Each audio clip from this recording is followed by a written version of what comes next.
Hola, buenas noches. Buenas noches a los asistentes en este momento. Les doy la bienvenida a los que ya están, a los que se están sumando. Muchas gracias por estar acá. Vamos a esperar unos minutos, no muchos, 2 minutitos más, a que se sume más gente. Yo me voy a presentar. Vamos a presentar a las chicas que también están siendo muy populares en las radios últimamente. Así que estamos alineados con los nuevos tiempos. Hoy, bueno, vamos a hablar de sistemas hidráulicos en calefacción. Tenemos un especialista en el tema. Primero va a estar Verónica con la introducción a lo que es ASRAE, nuestra asociación, donde va a contar en detalle qué es lo que hacemos, quiénes somos y demás. Después va a hablar Andrea. Ella es especialista en el tema, trabaja en una empresa muy importante, ella ya se va a presentar y nos va a transmitir parte de sus conocimientos para que todos podamos aprender un poco.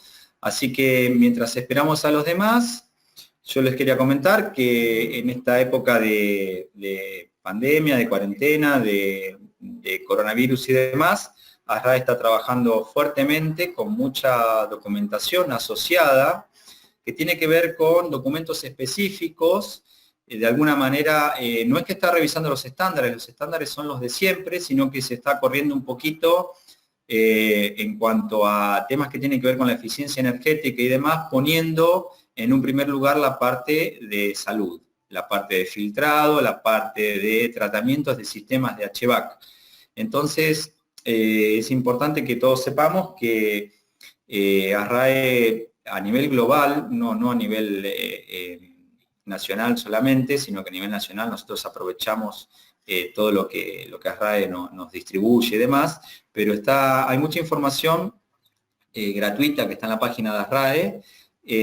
Hay muchos documentos específicos para la puesta en marcha de los sistemas de HVAC, ahora post pandemia, en donde, si bien tienen muchísima información, nos cuenta que lo principal es corrernos un poquito del eje de la cantidad de aire exterior y tratar de maximizarla. Eso es lo que nos dice hoy ASRAE. Y por otro lado, también nos dice que donde podamos mejorar la calidad de filtrado, la mejoremos. Esto es porque, bueno, también hay muchos interesados, tantos dueños de edificios como profesionales y demás, que piensan en reconvertir sus sistemas y demás, y la verdad que a veces no hay tiempo para esas cosas. Entonces a mí me parece muy adecuado lo que hoy ASRAE está informando, que tiene que ver con la adecuación, sí, de lo que ya tenemos y pensar distinto para futuras instalaciones. Pero hay mucha documentación que al que le interesa lo invito a poder humearla, que es gratuita, es muy profunda, es muy interesante y está hecho por profesionales a nivel mundial y se ha transmitido de forma global a todo el mundo, porque es así, a todos los capítulos. Así que bueno, el que le interesa, búsquelo, va a tener muchos recursos para poder trabajar en sus instalaciones. Habiendo comentado esto, le voy a dar el pase a Verónica, así nos cuenta un poco de qué es ASRAE, y después vamos a seguir con Andrea. Para cerrar, mi parte voy a moderar un poco la charla, vamos a hablar, va a hablar Verónica, después va a hablar Andrea, y vamos a juntar todas las preguntas hacia el final, así que lo invitamos a que cuando tengan las preguntas las hagan por chat. De alguna manera yo voy a ir juntándolas, recolectándolas y voy a hacer una especie de clasificación porque muchas se parecen para que Andrea pueda contestarlas sobre el final. Así que arrancamos ya con nuestro webinar y nuevamente muchas gracias por estar acá. Verónica, tu turno. Bueno, muchas gracias Germán, gracias Andrea por acompañarnos hoy también. Y bueno, y gracias a todos los que están conectados, ¿no? Un placer estar nuevamente acá juntos tratando de hacer algo medianamente útil. Bueno, mi primer parte va a ser justamente la introducción y contarles un poquito qué hace ASRAE y qué es ASRAE. Primero me presento, yo soy Verónica Rosón, actualmente soy la secretaria del capítulo argentino y junto con Germán formo parte del CTTC, que es el Comité de Transferencia Tecnológico del capítulo argentino, y somos más que nada los encargados de organizar los seminarios, los congresos, las charlas técnicas, en este caso los webinars que estamos llevando a cabo en este tiempo, somos los que nos encargamos de eso dentro del capítulo argentino. Bueno, vamos a empezar entonces diciendo qué es ASRAE. ¿Qué pregunta? ASRAE son esas siglas que ven ahí, pero la realidad es que esas siglas quedaron un tanto desactualizadas, entonces yo les voy a decir lo que para mí es ASRAE, porque eso que dice ahí lo están leyendo todos, ¿no? Para mí ASRAE es un grupo de gente realmente extraordinaria, a nivel local en la Argentina y a nivel mundial, gente que es en su gran mayoría profesional, ingenieros, arquitectos, constructores, instaladores, contratistas, jóvenes profesionales o profesionales recién recibidos y estudiantes. Y toda esta gente lo que tiene en común es su interés por el HVAC. El HVAC es la calefacción, la refrigeración y el aire acondicionado. Y otra cosa que tienen en común, me parece a mí, es ganas de crecer en forma personal y en forma profesional. Y ASRAE lo que nos da es las herramientas para poder llevar esto a cabo. Y entonces, mi idea a lo largo de la charla esta, que dura 5 o 10 minutos, es contarles ¿cuáles son esas herramientas? Bueno, y antes que nada vamos a nombrar los objetivos y la visión. Los objetivos, bueno, servir a la humanidad promoviendo las artes y las ciencias justamente. De la calefacción, la ventilación, el aire acondicionado, la refrigeración y todo lo que esté relacionado justamente con estos campos. Y la visión es crear un medio ambiente construido de forma saludable y sustentable, ¿no? El tema de la sustentabilidad y de la eficiencia energética está, por supuesto, siempre bien presente. ¿Cómo está organizada? Bueno, hay 57.000 miembros en todo el mundo, a nivel mundial. Esto arrancó como una asociación americana, pero hoy en día tiene presencia en todo el mundo. Está dividida en capítulos. Los capítulos, también hay secciones, y todos estos capítulos y estas secciones están divididos en 15 regiones. Nosotros, desde la Argentina, pertenecemos a la región 12, que está en la Florida. En esta región no solo está la Argentina y la Florida, sino que está Brasil, Puerto Rico, Colombia, Chile, Perú, Ecuador, Paraguay y Bolivia. Son todos capítulos que pertenecen también a esta región 12. Entonces, les voy a contar un poquito qué hace ASRAE a nivel global y qué hacemos nosotros acá en la Argentina desde el capítulo argentino. Entonces, la presentación va a estar dividida en estas dos grandes secciones. ¿Qué hace ASRAE a nivel global y qué hacemos nosotros acá en la Argentina, desde el capítulo? Bueno, ASRAE a nivel global lo que tiene son publicaciones, son esas que ven ahí mencionadas, los handbooks, que son 4, los estándares, guías, algunas revistas. Después tiene un programa de etiquetado, tiene un centro de e-learning, que no es nuevo, que estuvo hace muchos años que está, súper completo, y tiene también un programa de certificaciones, y ahora vamos a ver en detalle, o con un poquito más de detalle, cada uno de ellos. Estos son los 4 handbooks que se van renovando, uno cada año, o sea que tienen una antigüedad de 4 años, porque todos los años se renueva uno de ellos, y los socios lo reciben. Estos son algunos de los estándares. Este es el estándar, el 90.1, que habla de la energía consumida por los edificios. Este estándar lo usan un montón de asociaciones, por ejemplo, la gente de Green Building lo usa mucho para el tema de las certificaciones. Este es un estándar de eficiencia energética en edificios existentes, ¿no? no solo hay que hablar de eficiencia energética en todo lo que se está por construir, sino que toda la parte existente es muy importante y ahí hay ahorros muy significativos. Bueno, la guía verde, otro estándar de ventilación para ver la cantidad de aire exterior. Germán hablaba algo recién antes de arrancar del 62.1. La cantidad de aire exterior que deberíamos tomar en las instalaciones, muy útil en este momento con el tema del COVID. Bueno, y algunos otros estándares. Este habla de centros de salud, es el 170, y ventilación en instalaciones, bueno, está en castellano, es el mismo, está en inglés y está en castellano. Hay muchos estándares, la mayoría de ellos, o por lo menos los más utilizados, que fueron traducidos al español. Incluso nosotros hemos traducido algunos de ellos.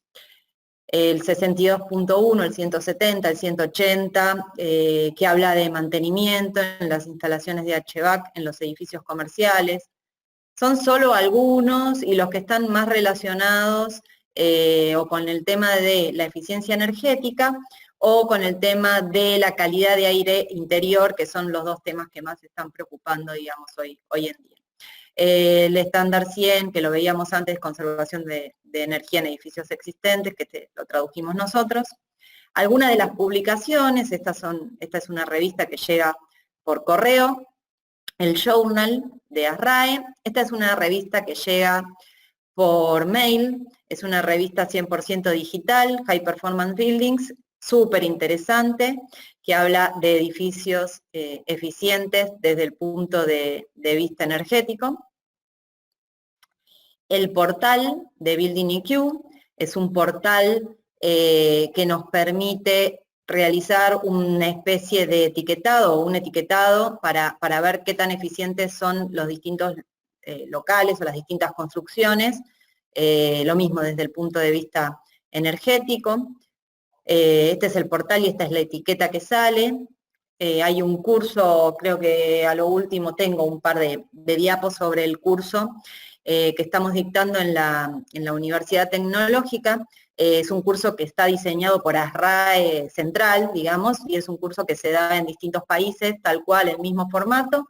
Nosotros lo único que hicimos fue traducirlo al español y buscar un profesional idóneo en cada uno de los temas para poder darlo acá, y tenemos un convenio con la universidad, con la tecnológica, con la UTN, y lo estamos dictando. Ya estamos en la versión 7, la verdad que el curso este despertó un interés tremendo, y bueno, nada, la gente súper contenta, y es el mismo curso que se da en distintos países. Bueno, y tiene que ver justamente con ese portal. Este es el centro de e-learning. Hay un montón de información, o hay un montón de cursos sobre los estándares, o cursos sobre temas en general, confort y salud, HVAC, controles, ventilación y HVAC. Estos son solo algunos, diseño en lo que tiene que ver con el control de la humedad. Estos son solo algunos de los temas o de los programas que están en ese centro de e-learning, que ya les digo, no es nuevo, es una herramienta que está desde hace muchos años en funcionamiento.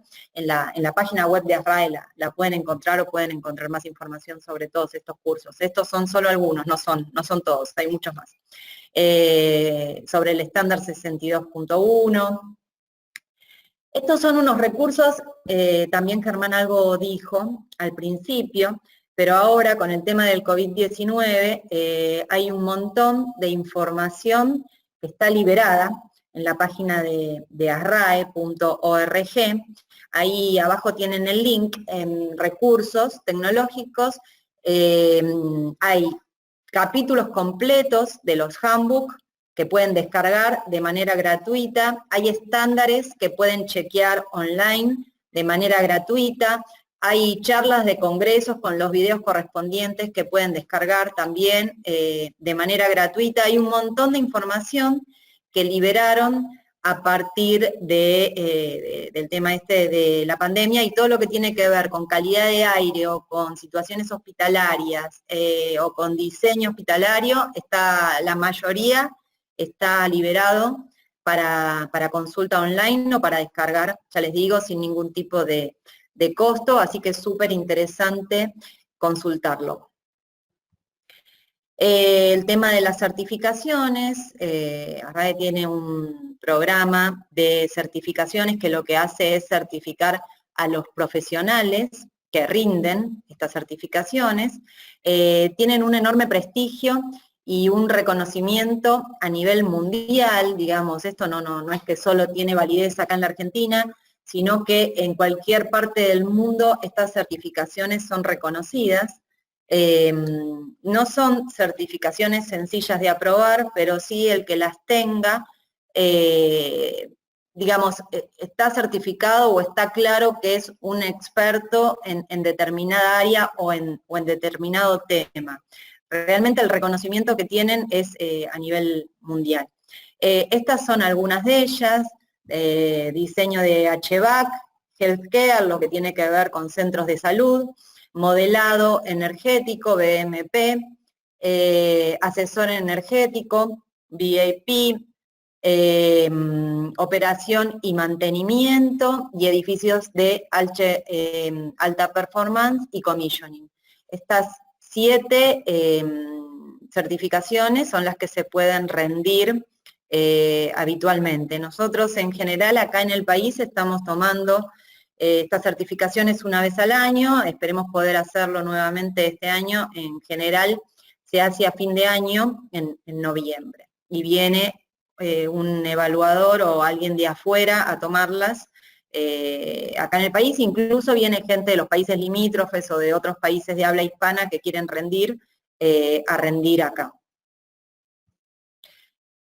Bueno, eso fue más o menos, y para decirlo rápidamente y no sacarle mucho tiempo a Andrea, que es la protagonista de la tarde de hoy, lo que hace ASRAE a nivel global, y lo que hacemos nosotros acá, desde el capítulo argentino, es lo siguiente. ¿Qué hacemos? Organizamos charlas, organizamos seminarios, organizamos webinars, organizamos congresos. Estos son algunos de los congresos que hemos llevado a cabo acá en el país en años anteriores. Este fue un congreso en Mendoza, un seminario en Mendoza que organizamos el año pasado junto con la gente del capítulo de Chile, una convocatoria impresionante, un evento súper interesante. Después hicimos una recorrida por Mendoza, visita a las bodegas, hubo también un torneo de golf. Este es un seminario que teníamos organizado para Santiago del Estero, también con torneo de golf, que tuvimos que suspender porque fue justo ahí cuando arrancó la cuarentena. Así que nada, esto quedará para hacer en algún otro momento, nos quedó pendiente, ya está todo organizado con oradores de afuera, que seguramente ni bien se levante esto, ni bien lo podamos volver a organizar, lo estaremos llevando a cabo. Los estudiantes, hay un montón de actividades, tanto de ASRAE Global como de ASRAE Capítulo Argentino, un montón de actividades y de herramientas y de posibilidades para los estudiantes que quieran tener algo que ver justamente con el rubro del HVAC. Este es el grupo de estudiantes en alguna de las noches de ASRAE, no me acuerdo si fue en la última o en la anterior. Realmente se le da mucha importancia porque se cree que los estudiantes son el futuro de nuestra sociedad, así que es una de las cosas más lindas que tiene ASRAE, me parece a mí. Estos son estudiantes que fueron becados por el capítulo argentino, o sea, desde acá, para ir al Winter Meeting, a lo largo de los distintos años, 2012, 2014, 2015, 2016, ahí ven cada uno de los chicos que fueron becados al Winter Meeting y pudieron participar del congreso, de las charlas y de todas las actividades que organizan desde ASRAE Global. El último año, en el 2020, ahora en fines de enero, principios de febrero, fueron 2, pudimos becar a 2 estudiantes, a Germán y a Martín, que vinieron a Orlando. Bueno, hay una bolsa de trabajo desde ASRAE Global, que reúne profesionales de todo el mundo que están interesados en ser parte de. Ahí tienen en la página web Eso, y la noche de ASRAE es una noche donde al final del año se juntan todos los socios para compartir un asado. Generalmente se da junto con el torneo de golf, pero bueno, está la gente que participa del torneo de golf, está la gente que se queda la noche de ASRAE, está la gente que viene al asado, están los invitados de los sponsors que vienen al asado, hay un poco de todo y hay para todos los gustos.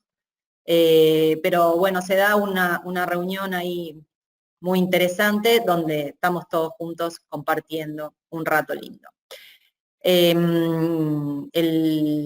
Los 15 años y la página web nuestra nueva, este año cumplimos 15 años como capítulo y bueno, lo festejamos renovando la página completamente. La página web del capítulo argentino está súper completa, pueden entrar ahí, pueden ver todas las actividades que hay.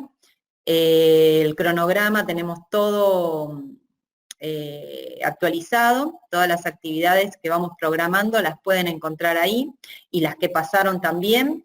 Hay información súper útil, están los newsletters, acá tenemos algo de los newsletters también, que los socios reciben y los que estén interesados en recibirlo también lo pueden recibir, donde se ven todas las actividades que se van desarrollando y que se desarrollaron. Y por último, sí, solamente mencionarles el curso este que decíamos antes de evaluación energética que estamos dando en la UTN, curso diseñado por ASRAE, nosotros no lo diseñamos, es un curso que fue diseñado pura y exclusivamente por ASRAE Central, o sea, por gente que se dedica a esto, eminencias a nivel mundial. Nosotros lo único que hicimos fue traducirlo y buscar los profesionales acá que podían dar cada uno de los temas. Actualmente se está desarrollando la versión intensiva que la estamos dando 100% online, que fueron 4 sábados, ya dimos 3 clases, nos estaría quedando solamente una pendiente de manera virtual, que termina con una recorrida. Esta fue una de las recorridas que hicimos, porque recuerden que esta versión del curso es la versión número 7, esta es una recorrida anterior, en alguna de las versiones anteriores, a un edificio de Madero 1020, si no me equivoco, y esta fue una recorrida del año pasado que hicimos la evaluación energética en el Malva, y el grupo ahí que fuimos. Y bueno, ahora estamos con la edición online. Y próximamente, todavía no tenemos fecha, pero ya estamos por poner fecha en estos días, de la próxima edición de este curso. Bueno, ahí tienen las páginas donde pueden consultar, la página del capítulo argentino, después tienen la página de la región 12, recuerden que nosotros desde el capítulo argentino pertenecemos a la región 12, y después tienen la página de ASRAE Central, asrae.org. Y con esto sí, creo que termino y le doy, bueno, y no termino, le agradezco a todos los sponsors, ¿no? Que gracias a ellos podemos llevar todas estas actividades adelante. Así que bueno, gracias como siempre a los sponsors que nos acompañan, y ahora sí, le doy pie a Andrea para que nos cuente su presentación. Bien. Estoy de vuelta, bueno, ¿no? Gracias, Vero. De nada. Ya tenemos a Andrea, la cual agradecemos. Andrea se ha sumado a nuestras actividades para poder comentarnos un poquito de este tema de agua caliente y demás. Así que ya le damos pie a ella se va a presentar. Y bueno, disfruten de la charla y como les digo, hagan las preguntas por la página y ya vamos a estar contestando, como estamos contestando muchas de las consultas que están teniendo hasta ahora. Sepan que si alguna no llegamos a contestar, lo voy a repetir esto después, pero si alguna no llegamos a contestar, después en particular, Andrea o Verónica, según cuáles sean las consultas, las vamos a estar contestando por mail en particular, pero las más...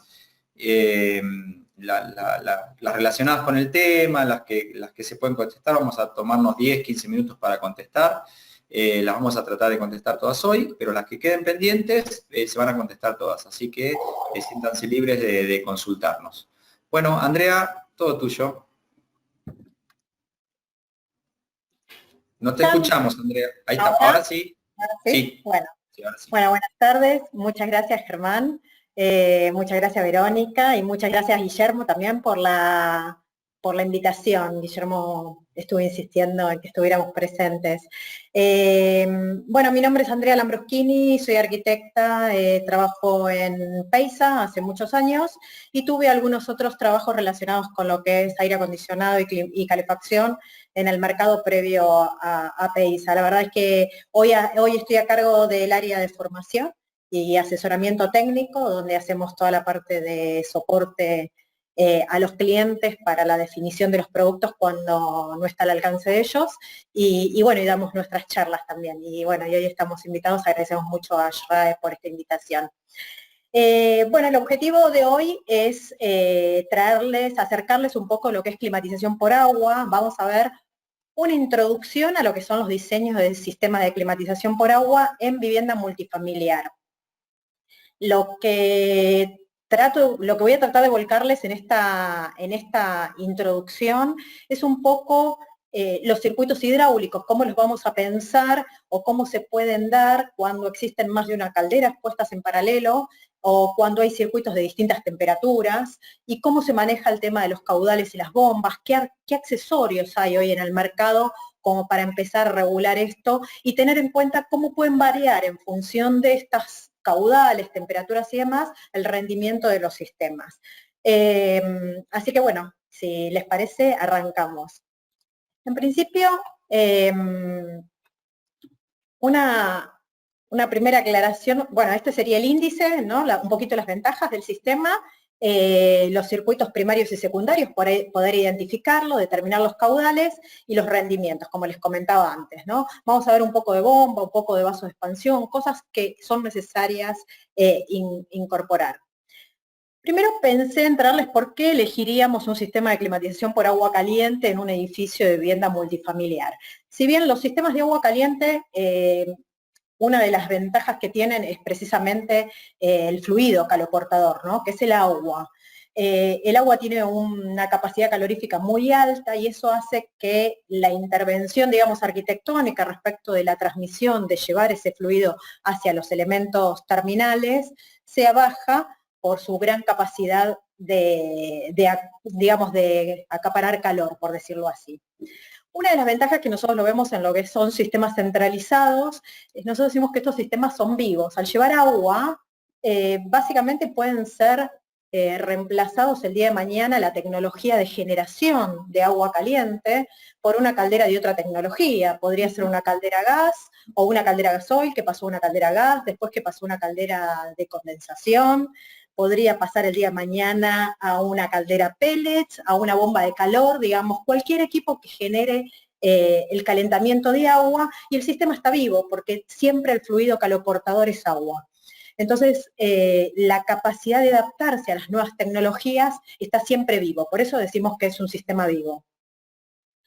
Algo muy importante es cuando pensamos en la potencia instaladas con sistemas de calderas, si queremos pensar con sistemas de calderas individuales, siempre está el tema entre lo individual y lo central, siempre tienen su pro y su contra, alguno u otro, pero hoy con las tecnologías que hay en el mercado, los sistemas centrales se están volviendo mucho a ser requeridos y sobre todo pensando en la factibilidad de gas. Hay muchos profesionales que se acercan a nosotros diciendo que la factibilidad de gas es más baja y a veces incorporar calderas individuales en cada uno de los departamentos implica tener una factibilidad mucho mayor de gas, porque obviamente la sumatoria va por los equipos. Como sabemos, una caldera mural en su producción, como son doble servicio, la producción de agua caliente sanitaria es la que manda en general, y para eso menos de 20.000 kilocalorías no podemos tener. En consecuencia, cuando sumamos la totalidad de los departamentos, es muy alta la potencia instalada y por lo tanto la factibilidad de gas.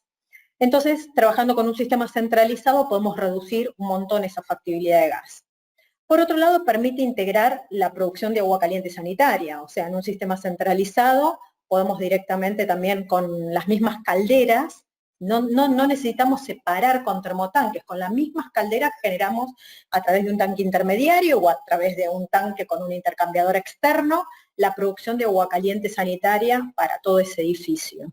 De modo tal que tenemos ahí, logramos una alta eficiencia, porque va a ser la eficiencia que esté brindando las calderas propiamente dicho.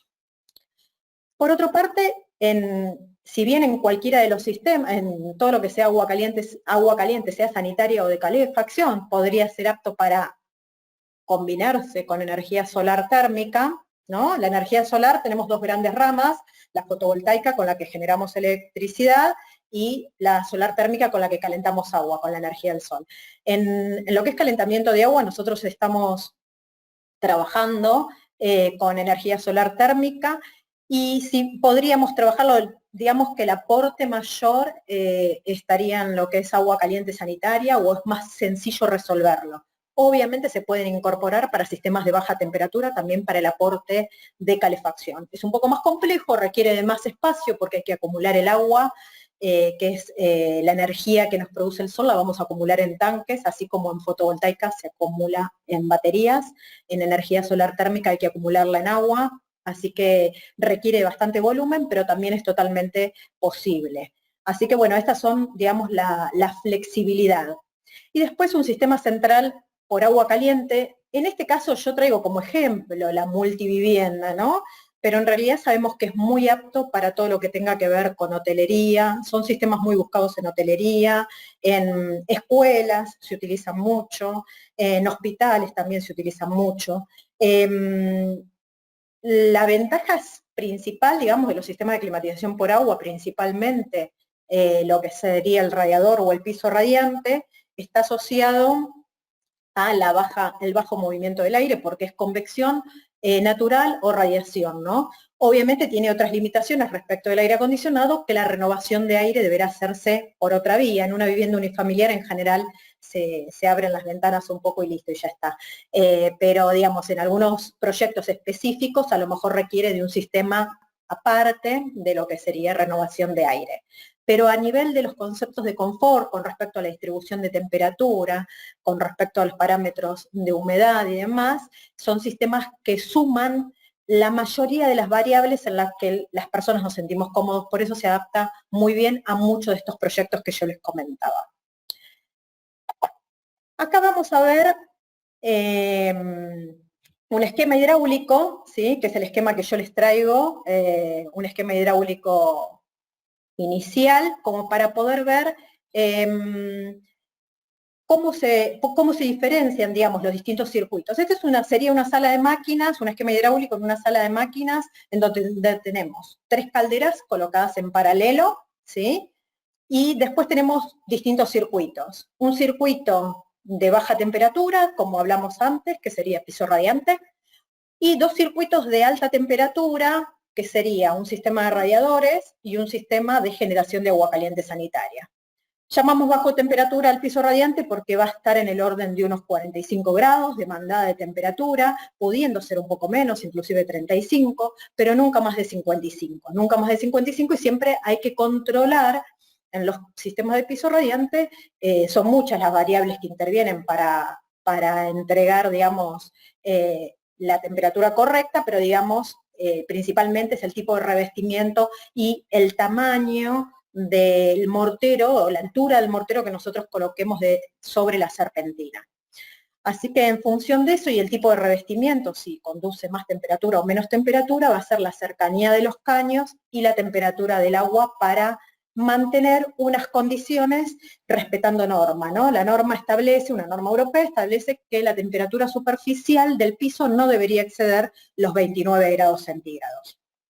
Así que es muy importante esto, atado un poco a todo lo que es eficiencia energética, más allá obviamente de trabajar con equipos de alta prestación, que tengan una alta eficiencia. Sabemos que nosotros siempre decimos que el que consume la energía es el edificio, ¿no?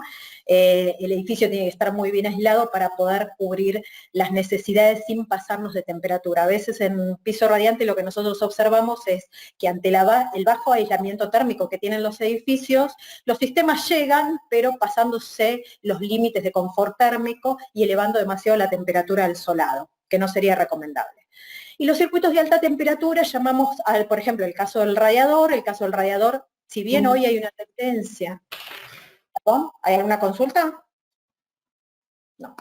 Si bien hay una tendencia a bajar más la temperatura de impulsión de los sistemas de radiadores para trabajar con nuevas tecnologías, el radiador igualmente, inclusive bajándola, estaremos celebrando una mandada de unos 70 grados. Y en lo que es agua caliente sanitaria, vamos a estar trabajando, si queremos acumular agua 55 y 60 grados, vamos a estar trabajando con un primario en el orden de unos 80 grados, ¿sí? Más o menos, o no menos de 70, por lo menos para poder generar el intercambio y llegar a la temperatura de acumulación que queremos en el agua sanitaria. Entonces, una primera diferencia, digamos, dentro de lo que sería el circuito secundario, ¿sí? Que tenemos del lado derecho de la pantalla, serían las distintas temperaturas con las que trabajarían los distintos sistemas. Como ustedes ven, en el medio, separando el circuito primario del circuito secundario, hay un separador hidráulico. Ahora vamos a entrar un poco en cómo se trabaja con el dimensionamiento de ese separador hidráulico y qué debemos tener en cuenta en el momento de elegirlo. Y del lado del circuito primario sería la parte de generación, ¿sí? Están las tres calderas en paralelo, cada una con su bomba, de modo tal de poder independizar cada uno el caudal que pasa por su intercambiador. Entonces, un poquito es ver el escenario completo. No nos vamos a olvidar que hoy también vamos a ver cómo se dimensionan los vasos de expansión. Si bien acá están dibujados y están colgados de los colectores del primario y del secundario, nosotros sugerimos que en cada circuito esté montado aguas arriba el vaso de expansión. Es preferible poner varios vasos de expansión más chicos en cada circuito y garantizar, por un problema de maniobra, que un circuito que todavía está caliente, se hayan cerrado las válvulas por un tema de operación o de un error de maniobra y haya quedado ese circuito sin expansión, ¿sí? Así que siempre se recomienda que aguas arriba de válvulas estén colocados los vasos de expansión y siempre a ese vaso, por más que le dejemos una válvula, le sacamos el volante para que nadie lo vaya a cerrar, que es otro error muy común en sala de máquinas, ¿sí? Bueno, acá, como ustedes ven, yo representé, para no entrar, porque es todo un tema aparte, que nosotros damos capacitaciones también, en solar térmica, pero acá yo representé una entrada de agua al tanque precalentada, como que pudiera venir ya precalentada a un sistema solar térmico, ¿sí? Para la incorporación de lo que son las energías renovables. Vamos a entrar un poquito en estos componentes, arrancando por el separador hidráulico, porque me parece que es algo que todavía no está tan metido en el mercado y es muy importante. Bueno, anteriormente, como observan, en este caso, que es un sistema de baja temperatura, y nosotros necesitamos también circuitos de alta temperatura para que es radiador y agua caliente sanitaria, lo que estamos haciendo es incorporar una válvula mezcladora termostatizable para poder bajar la temperatura del circuito a la temperatura necesaria, por ejemplo, 45 grados. ¿Cómo se baja? Se baja con la temperatura de retorno, que viene a muy baja temperatura, y esta válvula va a incorporar proporcionalmente la cantidad de agua necesaria del retorno de la mandada para lograr la temperatura seteada. Algo que habitualmente vemos en salas de máquinas nosotros es que a veces se resuelven no con válvulas mezcladoras termostatizables, sino que se resuelven a veces con con una válvula esférica regulada fija, ¿no? Acá hay que tener en cuenta que este tipo de válvulas es muy importante porque la condición del sistema no es la misma en la puesta en régimen, en el arranque, como cuando ya está en funcionamiento y puesto en régimen el edificio. Entonces es muy importante tener en cuenta la incorporación de una válvula mezcladora termostatizable que, según la envergadura de esa válvula, según la cantidad de caudal que tenga que pasar, podrán venir desde las más sencillas, que son más mecánicas, que tienen tienen como un gel que, digamos, se dilata o se contrae con las temperaturas y uno setea a través de una serie numérica la cantidad de temperatura que requiere, y de esa manera automáticamente la válvula va dejando pasar apertura de un lado o del otro. Y después, en escala un poco más grande, vendrán las tipo electro con sensores de temperatura y modulantes de alguna manera que requieren de un motor que va abriendo o cerrando un paso en función de la temperatura de retorno y demandada buscada. Bien. vamos a entrar entonces un poco en la parte de separadores hidráulicos. Bueno, el separador hidráulico básicamente tiene tres funciones. La función principal... Sí, escucho. Te aprovecho de hacerte una consulta que viene. Pregunta si el separador hidráulico es obligatorio, dice, porque en los edificios con sistemas centrales no suelen tener, pregunta Matías. No, como, a ver, obligatorio no hay nada. Nosotros vamos a traer por qué sería recomendable que esté. En algunos casos se diseña a través de un gran colector que va a cumplir varias de esas funciones, pero ahora vamos a ver las funciones que tiene el separador y por qué nosotros recomendamos colocarlo. ¿Sí? Principalmente lo que nosotros, sí es muy importante, sí separar, que no se ve siempre en todos los edificios, separar el lado primario del secundario. ¿Sí? El separador hidráulico, la principal función es esa, la de separar los circuitos y poder garantizar que las bombas no queden en serie generando algún problema de caudales o que el caudal se nos vaya, el flujo del agua para los lugares donde nos queremos. ¿Sí? Entonces, de esta manera lo que buscamos es separar exactamente el circuito primario de los circuitos secundarios. Y cada uno trabaja con su potencia de bomba como corresponde y demande. Entonces, el principal objetivo es la separación hidráulica y esto lo hace reduciendo mucho la velocidad del agua. Entonces, básicamente es como un gran colector. A veces tienen disipadores adentro que reducen la velocidad del agua y después vuelve a generarse casi una velocidad casi tendiendo a cero, ¿sí? Nosotros dimensionamos los sistemas de climatización por agua en el orden de 1 metro, no más de 2 metros por segundo la velocidad del agua, ¿no? No queremos más de 2 metros por segundo porque estaríamos entrando en un régimen turbulento. Eso podría generar ruidos, menos intercambio de calor y demás. Entonces, trabajamos en el orden de 1 metro por segundo. En los separadores hidráulicos se busca más o menos en el orden de 0,2 metros por segundo, bajar casi a cero. Por eso ustedes vieron, si vuelvo un poquito para atrás, que las bombas circuladoras, nosotros siempre ponemos en los accesorios en la parte fría, ¿no? En los retornos, pero en la parte de mandada de circuitos secundarios, como acá yo tengo el agua cansada, porque le bajé la velocidad totalmente, ahora arranco con las bombas en la mandada. ¿Sí? Siempre tomamos el agua desde el lado cansado. Germán, vos me vas diciendo si respondimos o si... No, bien. Hay muchas preguntas que van a hacer al final, que yo ya estoy clasificando, pero si alguna es oportuna y justo estás hablando del tema, te voy a interrumpir y te la voy a hacer. Perfecto.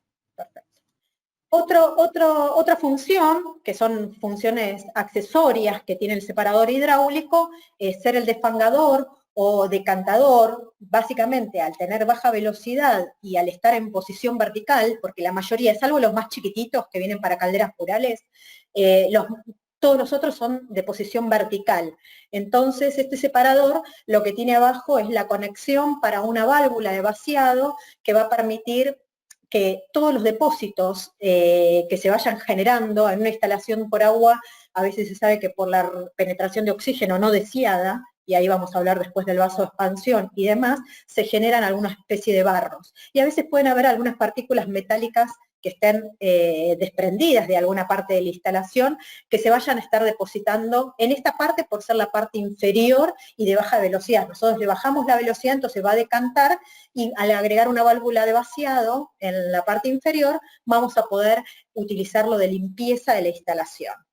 Y en la parte superior vamos a colocar grifos de purga. Volvemos a lo mismo, es un sistema vertical, en general va a ser una de las partes más altas de la instalación, no va a ser la única, en una sala de máquinas seguramente si hay cañerías después que van por la parte superior se requiere alguna otra válvula, pero va a ser un muy buen punto para hacer el purgado del aire de toda la instalación, que sabemos que cuando es un sistema centralizado es bastante arduo porque hay que sacar todo el aire, ¿no? Que está en cañerías. Así que en principio estas serían las tres funciones. Yo ahora quiero mostrarles qué es lo que sucede con el separador hidráulico cuando trabajan con distintos caudales, para que lo tengan en cuenta porque es parte de la decisión del proyectista cómo va a trabajar con el diseño de bombas para manejar caudales de primario y secundario. Entonces quiero traerles un poquito esto. Entonces, el dimensionamiento es muy sencillo, porque el dimensionamiento solamente tiene que ver con el caudal máximo que va a pasar, sea del primario o del secundario. Puede ser que tengamos caudales similares en primario o en secundario, o puede ser que tengamos caudales distintos. Tomamos el mayor y en función de eso, los manuales de los proveedores van a estar en función del caudal máximo que puede pasar por el separador hidráulico. Y ahora lo que me quiero concentrar es esto que yo les puse acá como atención, ¿no? Atención en los fenómenos de mezclado que se pueden dar en los sistemas de dimensionamiento de las terminales, sea de un piso radiante, de un radiador, de un fan coil, de un tanque intermediario, en función de las temperaturas, cómo se pueden ir dando. Y algo muy interesante, muy importante marcar, no olvidarnos de tener retornos, también qué temperatura de retornos vamos a tener en los primarios. Por eso quiero dar las 3 situaciones en las que nos podemos encontrar para poder ir analizando en cada caso lo que corresponda.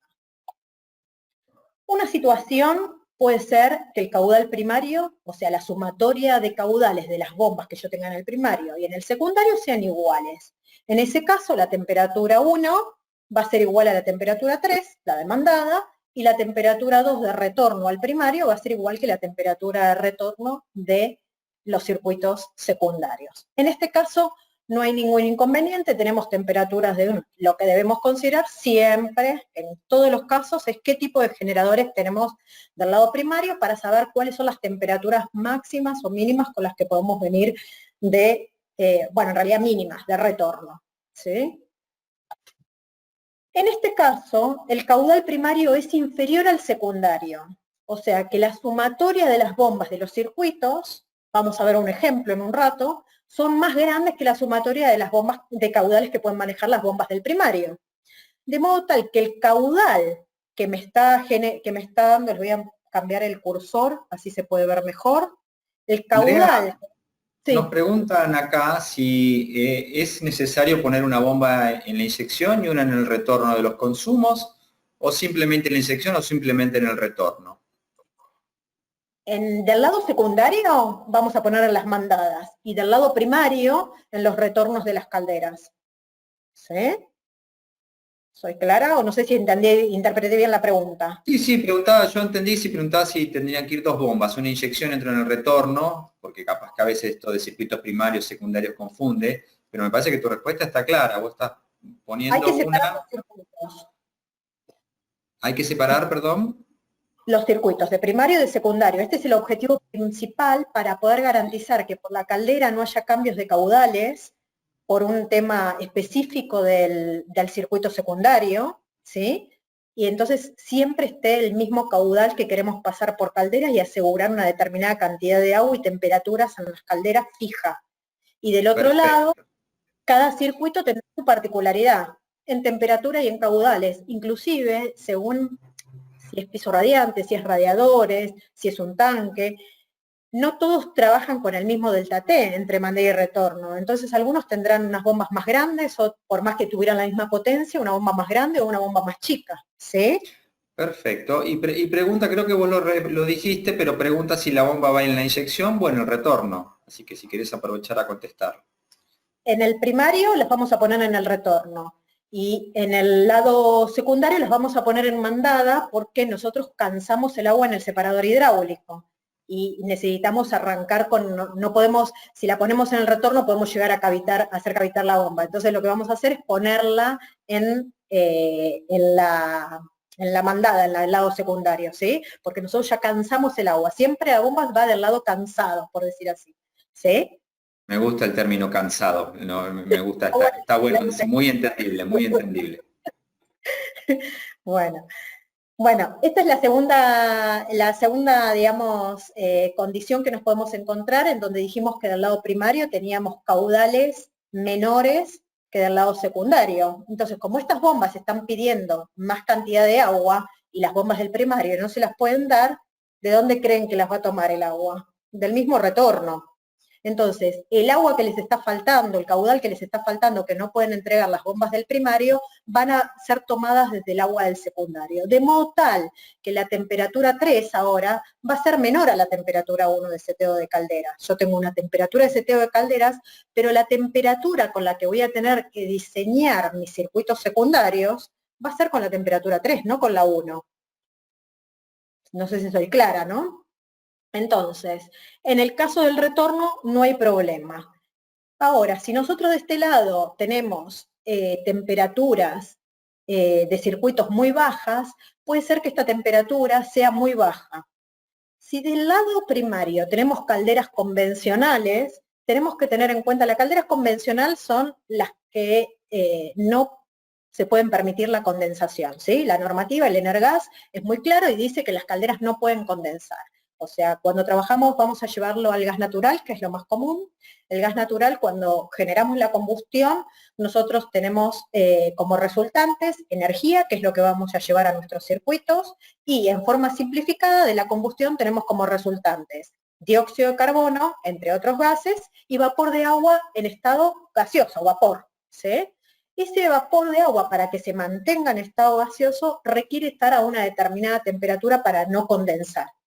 Y esa temperatura depende mucho del tipo de tecnología de la caldera, el tipo de intercambiador. Las calderas de fundición de hierro mantienen un poco más temperatura, tienen un poco más de inercia térmica, pero básicamente hay una relación que siempre se dice con respecto al retorno. Y se dice que el retorno no puede estar a menos de 60 grados, más o menos, ¿sí? Porque más o menos el punto de rocío de ese agua, producto de la combustión, está en el orden de unos 55 grados para el gas natural.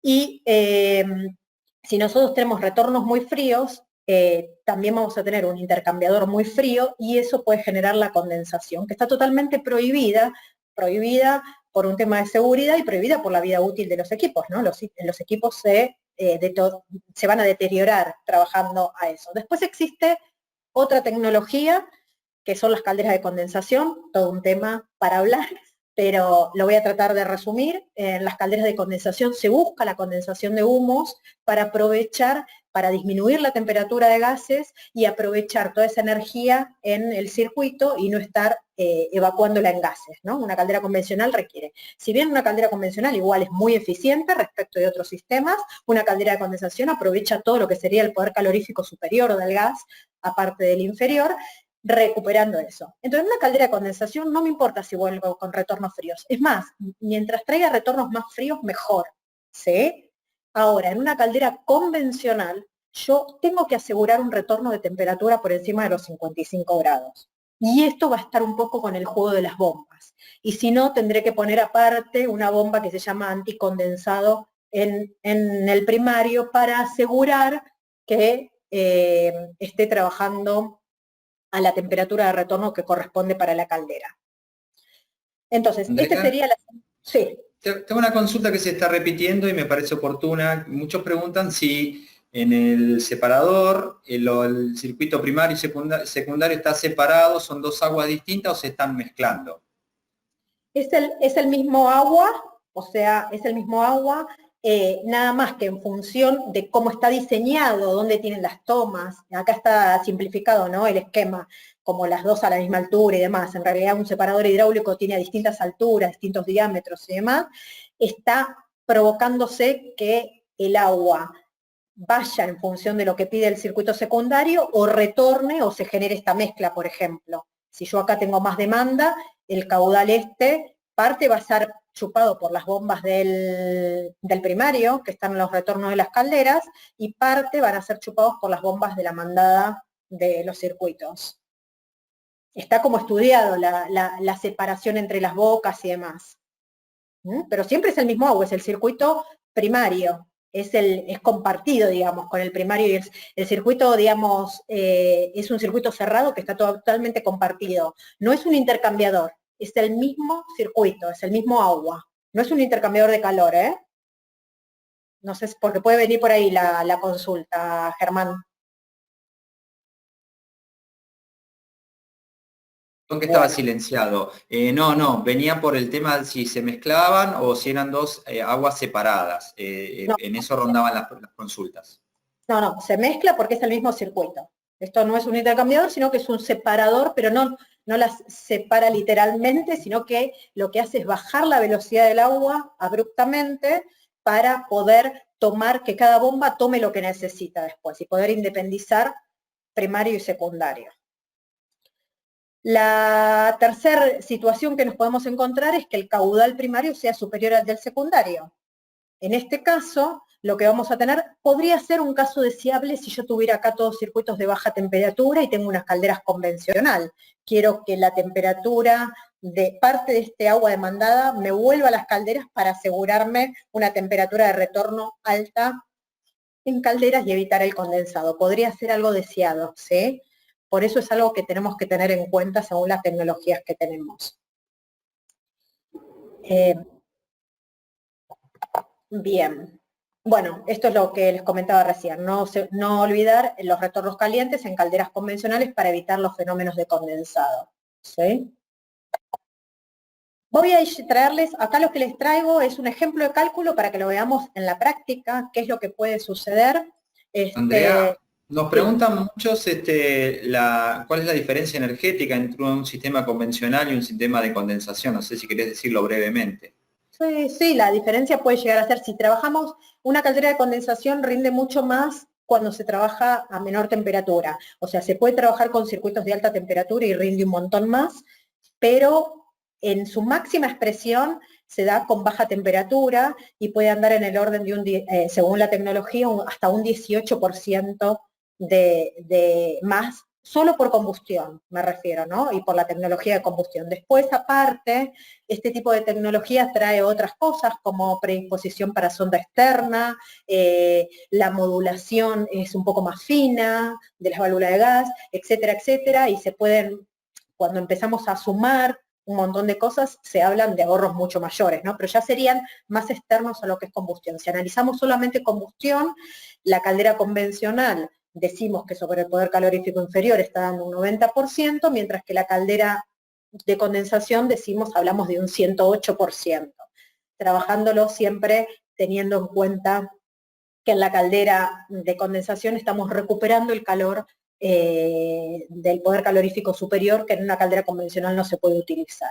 Así que estamos en su máxima expresión trabajando, las calderas se miden, los ensayos de las calderas de condensación trabajan con la carga de calefacción, o sea, digamos, cuánto de la potencia total están utilizando de su potencia, y en la máxima expresión es cuando trabajando al 30% de la carga, o sea que si quedan más sobredimensionadas mejor, al 30% de la carga, y con una temperatura de, yo no me acuerdo si es 35 demandada, con una temperatura más o menos en el orden de 40 y vuelta de 35 de 30 de retorno y 40 demandada, no me lo acuerdo exacto, después se los puedo decir o se los puedo bajar de los manuales de las calderas, es cuando logran su máxima expresión de 108% de eficiencia. Más o menos con esto simplifico, trato de simplificar porque es un tema bastante largo el de la caldera de condensación. Como una pregunta mía, dijiste el 108, si querés lo decís después. ¿Qué quiere decir? Sí. ¿Que logro un 8% más de lo que me está ingresando? ¿O cómo se entiende eso? No. Esto tiene que ver con que en las calderas convencionales es un tema, a nivel mundial lo vas a ver así expresado, porque las calderas convencionales siempre trabajaron se calculó sobre el poder calorífico inferior del gas. Digamos, nosotros tenemos el poder calorífico inferior del gas, que es el que nos puede entregar el calor sensible, o sea, el calentamiento del agua, y la diferencia entre el poder calorífico inferior y el superior es lo que se va a utilizar para generar el calor latente, que es el calor del pasaje de estado de líquido gaseoso de este agua que es como producto de la combustión, ¿sí? Como resultante de producto de la combustión. Entonces, básicamente, lo que nosotros tenemos en una caldera convencional nunca se puede aprovechar el poder calorífico superior porque eso ya se da por perdido. Entonces, siempre se trabajó sobre el poder calorífico inferior y en ese caso el 90% es posible aprovechar. Ahora, cuando hablamos de una caldera de condensación, la caldera de condensación aprovecha todo el poder calorífico inferior y prácticamente casi todo el poder calorífico superior también.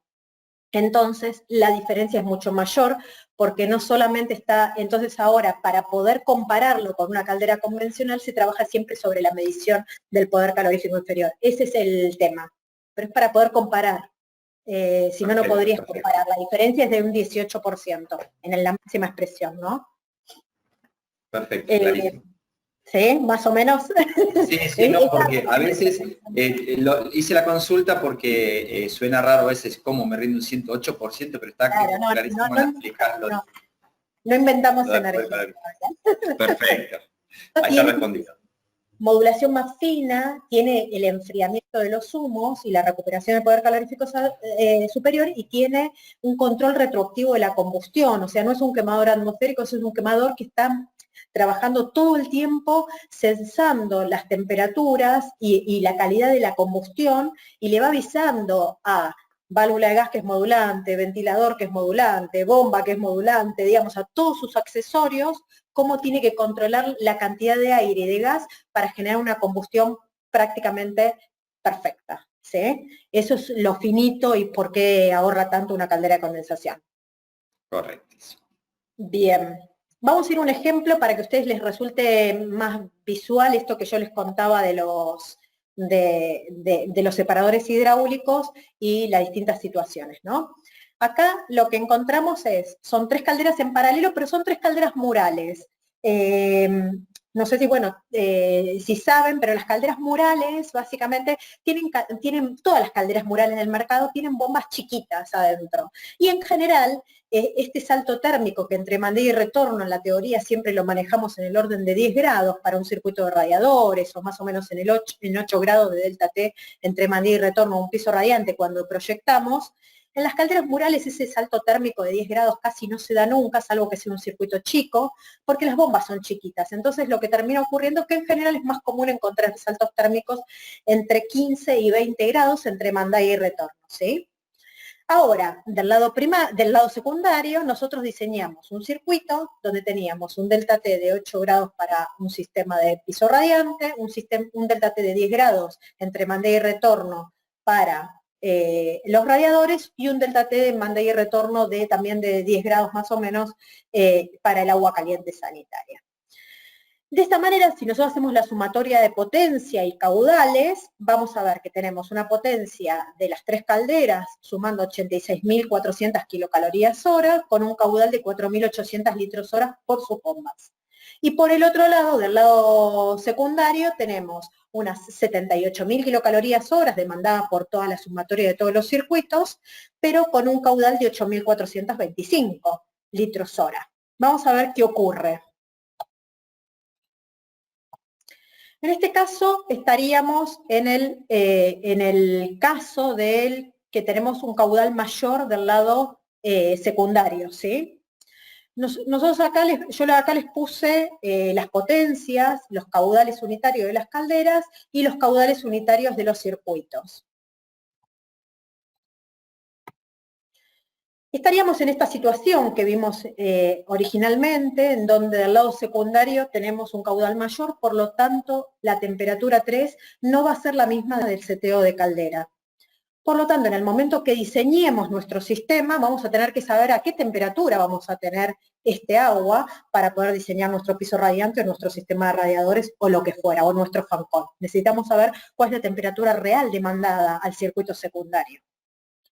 En ese caso, bueno, lo que hicimos fue esto. Sabemos que la potencia total dividido el delta T nos va a dar, perdón, la potencia total dividido el caudal nos va a dar el salto térmico entre mandada y retorno. Entonces tenemos 86.400 kilocalorías horas dividido 4.800, bueno, acá me equivoqué en algo y puse un caudal distinto acá que acá, pero calculen que es el mismo. 4.800 nos da un delta T de 18 grados, ¿ok? En el lado secundario tenemos un delta T total entre toda la sumatoria de 9,26 grados, ¿sí? Entonces, la temperatura 2, esta temperatura va a ser igual a la temperatura 1 menos el delta T del primario. Entonces será temperatura 1, que sabemos que era 85 grados, por ejemplo, menos el delta T del primario, que eran 18. O sea que tenemos una temperatura de retorno 67. Estoy con caldera convencional, no tengo problema. Estoy por arriba de los 60-65 grados recomendados para retornar, ¿ok? En el caso de la temperatura demandada, lo que nosotros necesitamos saber es cuál va a ser esta temperatura, que hoy no la tenemos. Entonces sabemos que la temperatura 3 va a ser igual a la temperatura 4 más el delta T del circuito secundario, ¿sí? O es lo mismo, la temperatura 4 es la misma temperatura que la 2, porque es el retorno, más la temperatura del secundario. Eso nos da que 67 grados, que era nuestra temperatura de retorno, más 9,26, nuestra temperatura demandada son 76,26. O sea que yo tenía seteado en caldera 85, pero para el diseño de mis terminales, de mi piso radiante, de mis radiadores, yo acá cuento con temperatura demandada de 76 grados con 26. ¿Sí? Vamos a recordar este número, lo voy a redondear en 75 para después hacer un ejemplo de cómo cambiaría el rendimiento de un sistema. No vamos a ver todos, vamos a ver un sistema para no hacerlo muy largo, porque ya me estoy yendo de horario. Vamos a ver un ejemplo en sistema de radiadores. Nosotros sabemos que siempre que diseñemos, sea fan coil, piso radiante, radiadores, necesitamos saber cuál va a ser nuestra temperatura del primario. En un sistema de radiadores, como cualquier sistema de intercambio de calor, como si fuera un intercambiador de placas, como si fuera un fan coil, como si fuera un piso radiante, en cualquier sistema dependemos de la temperatura demandada, de la temperatura de retorno, que nos va a dar la temperatura media del elemento que va a estar intercambiando, con el medio que va a estar intercambiando. En este caso, el radiador está intercambiando directamente con el aire, ¿sí? Entonces, para poder determinar la temperatura media, que es lo que se calcula en un sistema de radiadores, se toma la temperatura demandada, la temperatura de retorno se suma, y dividido 2 nos da la temperatura media del radiador. Podemos decir que este radiador en todo su panel está en 80 grados. Si restamos la temperatura ambiente, nos da la temperatura media de la instalación. Esta instalación, con estas condiciones, tiene un delta T de 60 grados de temperatura media.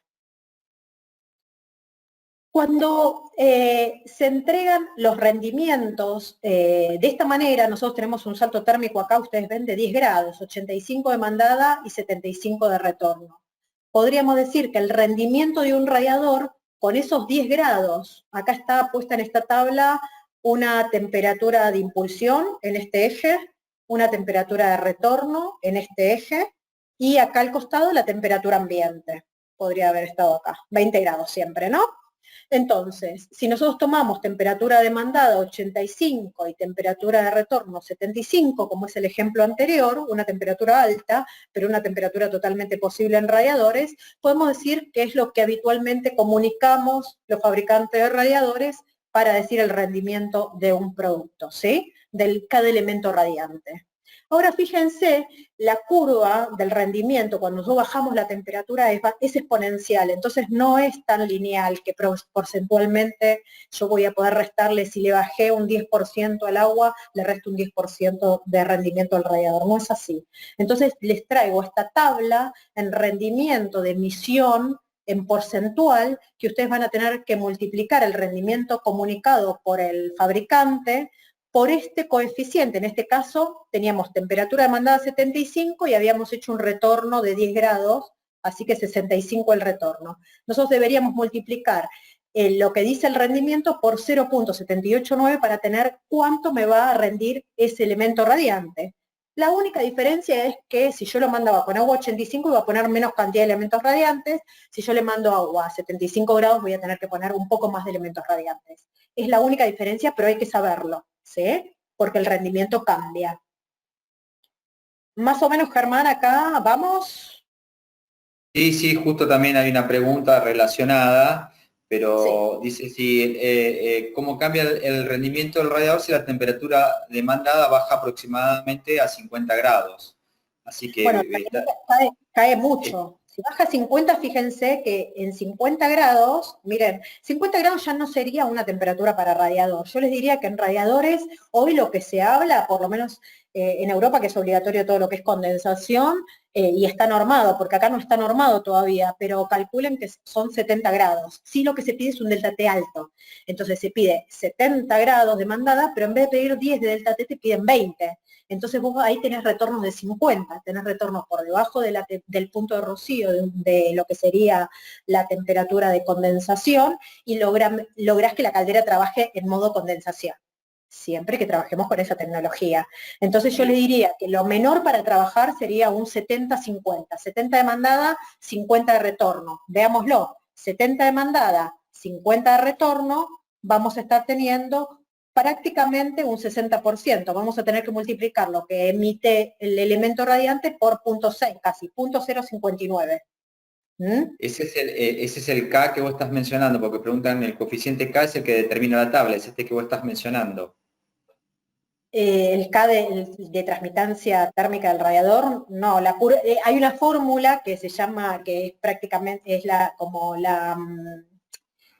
digamos, la ecuación característica de cómo se saca el rendimiento de un radiador, donde influye el coeficiente de transmitancia térmica del material, la superficie total del aletado, superficie total del radiador, la temperatura demandada, la temperatura de retorno, la temperatura ambiente. Bueno, ahí hay como, la ecuación característica incluye varias cosas. Por eso yo lo que hice fue llevarlo a esta tabla simplificada para que no tengan que entrar en una fórmula cada vez que tienen que calcular algo, solamente tengan que multiplicarse, sabiendo temperatura de demanda y retorno, que eso sí es parte del proyectista, del calefaccionista, diseñarlo, puedan saber cuánto menos le va a rendir un radiador en función de esas temperaturas que usan.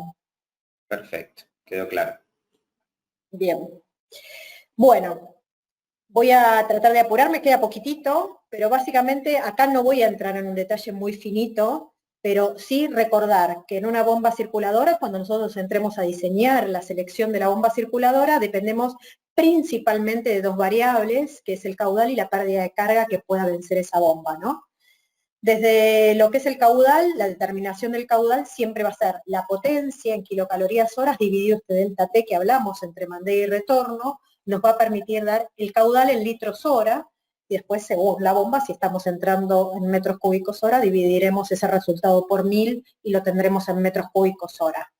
Con respecto a la pérdida de carga o contrapresión, que está ubicada en el eje, o sea, nosotros cuando tenemos una curva, tenemos en el eje de las X, tenemos el caudal, y en el eje de las Y tenemos la pérdida de carga, expresada en general en milímetros o en metros de columna de agua, ¿sí?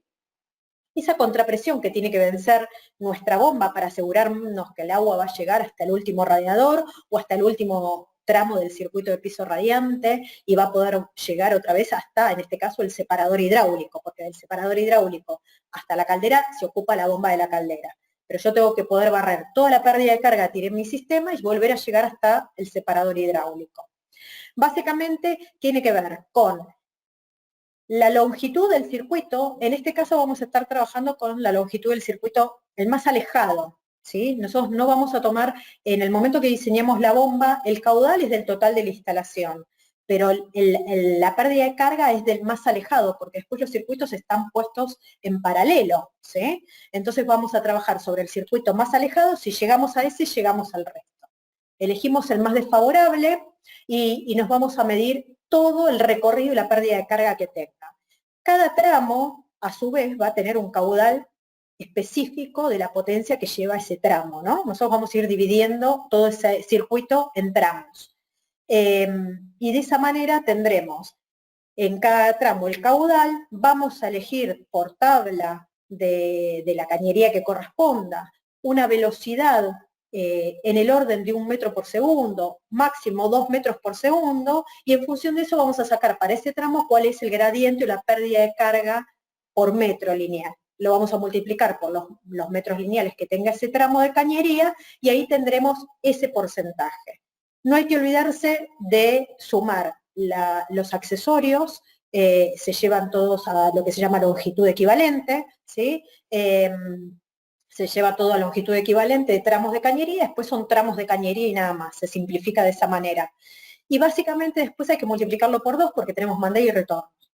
Así que yo lo simplifiqué poniendo la sumatoria de cada tramo de cañería con su respectiva pérdida de carga, ¿no? Esta va a ser la sumatoria de todas las situaciones y lo podríamos simplificar si fuera un sistema, un solo circuito de piso radiante. Bueno, tomo la pérdida de carga que tiene ese sistema en función del caudal que va a circular por ese tramo de cañería, y como es todo al mismo diámetro no tengo que tener nada más en cuenta.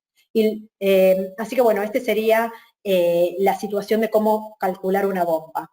Las bombas, en general, lo que más se usa acá son bombas de circulación fija. En primarios, con calderas de condensación, todas las bombas van a ser de velocidad variable, las que están adentro de las calderas, así que, pero porque especula que si nosotros estamos dando un retorno más trabaja con aumentar el salto térmico para que el retorno sea más frío. Ese es el objetivo de las bombas circuladoras y todo está comandado por la plaqueta de la caldera. Y por último, como esta es una introducción, no nos podemos olvidar de los vasos de expansión. Los vasos de expansión básicamente tienen la función de absorber los volúmenes, los cambios de la dilatación, digamos, del agua que se va a dar por el aumento de temperatura, ¿no? Entonces, básicamente es algo que nosotros tenemos que poder dimensionar. Un vaso de expansión, acá hay un corte específico donde está separado la parte del aire, de la cámara de aire, de la cámara del agua, que es la que está conectada directamente con la instalación, y esta membrana es la que se retrae comprimiendo el aire en el momento que el agua empieza a ocupar más lugar porque aumenta su temperatura y en consecuencia la expansión y el espacio que requiere dentro de la instalación. Básicamente lo que evitamos con un vaso de expansión es aumentar demasiado la presión en el sistema para evitar que salten los sistemas de seguridad que tienen las calderas y para evitar que toda esa presión se vaya a los componentes, ¿no? A las válvulas, a todas las uniones. Básicamente, ¿qué vamos a recomendar siempre? Son los vasos de expansión cerrados. ¿Por qué los vasos de expansión cerrados? Porque el vaso de expansión abierto lo que va a estar en contacto es totalmente todo el tiempo con la atmósfera. Entonces, salvo excepciones, que sea un recambio, una instalación muy vieja, donde no querramos aumentar la presión del sistema, porque tengamos miedo de que cuando aumentemos la presión del sistema caduquen las cañerías, sería una instalación muy vieja, siempre vamos a instalar vasos de expansión cerrados. Las ventajas es que al no estar en contacto con el oxígeno, con la atmósfera, no vamos a estar reponiendo aire y oxígeno y por lo tanto vamos a disminuir toda la generación de fangos, ¿no? En los sistemas, o bacterias, ¿no? O barros que se generen, porque eso se genera por la oxidación y se empiezan a generar, digamos, este tipo de bacterias, por decirlo así, que se van a estar acumulando en forma de fangos en una instalación. Esa es la reposición de oxígeno. Y por otro lado, la podemos ubicar en cualquier nivel, ya no es necesario que tenga que estar un nivel más alto que el punto más alto de la instalación para asegurar la presión, ya no. Ahora ubicado en cualquier parte de la sala de máquinas, el vaso de expansión cerrado, ¿sí? Sí, es importante entender que un vaso de expansión cerrado se va a dimensionar en función, se va a seleccionar en función del tipo de sistema que tengamos. No es lo mismo un vaso de expansión de calefacción que un vaso de expansión de agua caliente sanitaria que un vaso de expansión de solar. Básicamente se diferencian por el tipo de fluido que puede tener, en algunos casos, en los casos de solares, pues es agua más propilenglicol porque es el anticongelante.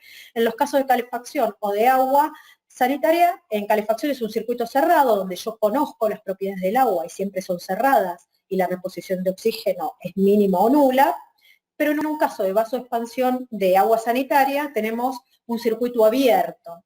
Entonces el vaso de expansión se separa teniendo en cuenta que la expansión se va a dar fuera del contacto de la chapa para evitar todo lo que es corrosión, ¿sí? Así que esto es muy importante tenerlo en cuenta.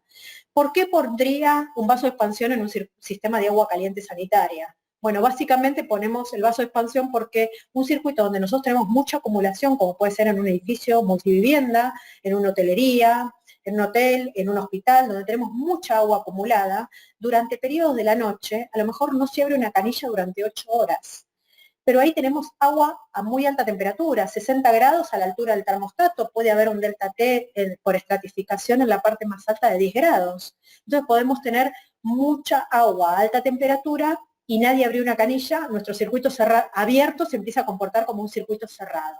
Entonces, los tanques acumuladores de agua, que acumulen mucha agua, deben llevar vasos de expansión sanitaria. Así que bueno, esta es la diferencia principal, en donde el agua, como es un circuito abierto, no entra nunca en contacto con la chapa y evitamos la corrosión. Así que nunca poner un vaso de expansión, digamos, de calefacción en un sistema de agua sanitaria en un circuito abierto, ¿no?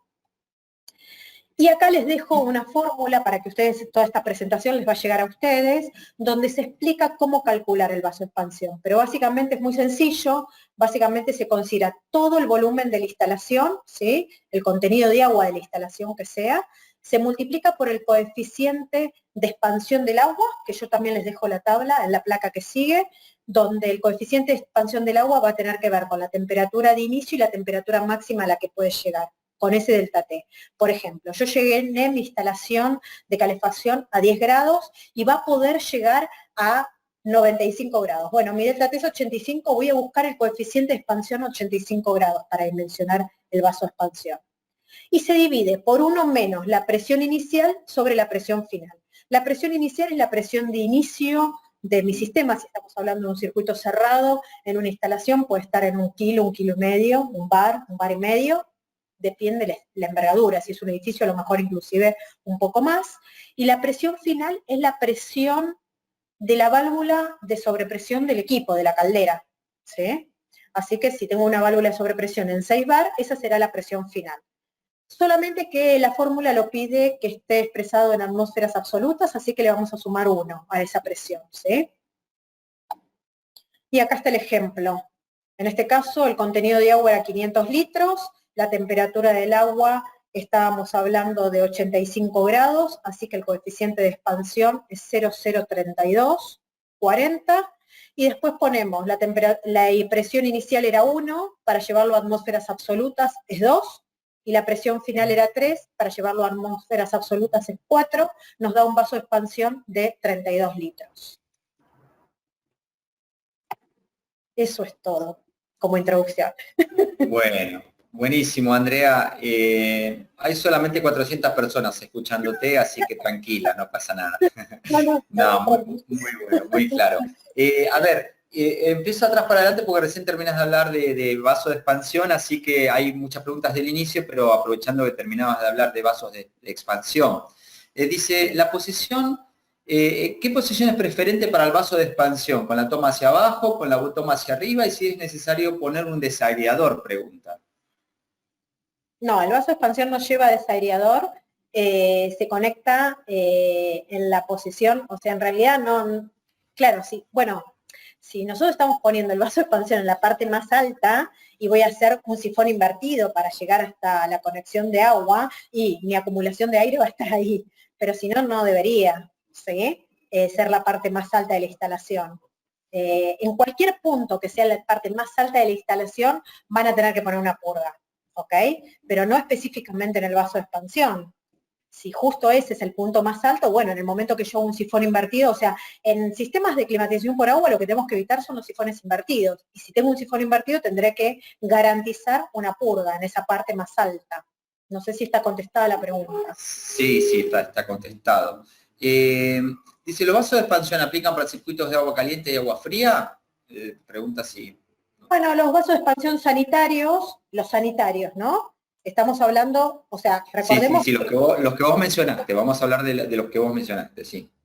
Si hablamos de vasos de expansión sanitarios que están preparados para circuito abierto, sí, vienen para agua fría y para agua caliente.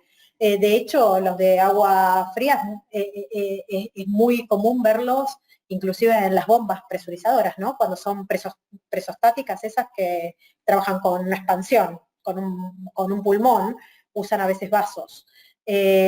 Así que sí, puede ser para agua fría. Igual hay que mirar las características. En general, los vasos, nosotros, bueno, los que se comercializan habitualmente, trabajan en rangos de temperaturas de 0 a 90 grados, de 0 a 100 grados. Así que no hay ningún problema con los materiales por el tema del agua fría. Bien, una pregunta que dice, si nos da una X cantidad de litros, menciona 32 litros, hay que seleccionar una unidad superior cuando siempre selecciona el vaso de expansión. Siempre superior, en el vaso de expansión si nos excedemos no pasa nada. No hay que quedarse debajo, pero sí siempre superior. Bien, una pregunta muy reiterada, dice, ¿las calderas nuevas no pueden usar vasos de expansión abiertos por la presión necesaria dentro del circuito? Perdón, esa no era la pregunta reiterada, pero bueno, está buena la pregunta. A ver, en las calderas que ya tienen, en las calderas, sí, las calderas que hoy estamos acostumbrados a ver, tienen sistemas de seguridad de baja presión, que es el presostato de seguridad de baja, y después tienen válvula de sobrepresión por alta presión.